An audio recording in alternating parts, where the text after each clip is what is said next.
आहे? बर, नगरजवळचं. तुमचं सगळ्यात प्रथम तर तुम्ही इतक्या लांबून आलात त्याबद्दल करण अर्जुन कृषी सेवा केंद्र आभारी तुमचा. एक विश्वासाने आलात, फक्त मॅडम सांगतील त्या विश्वासाने. नातं विश्वासाचा कार्यक्रम आहे. तुमच्या त्या विश्वासाला तडा कधीच जाणार नाही ह्याची गॅरंटी मी देते. शेवटपर्यंत नाही जाऊन देणार. विश्वासाने जे दिलंय त्यात सत्यता 100% निघणार म्हणजे निघणार.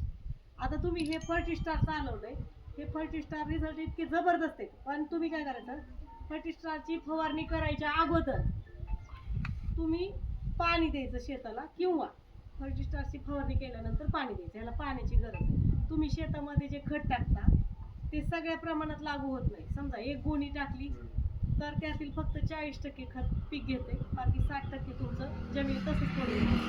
विरघळणारे खतं टाकले तर त्यात पण 80% घेतं, 20% पडून.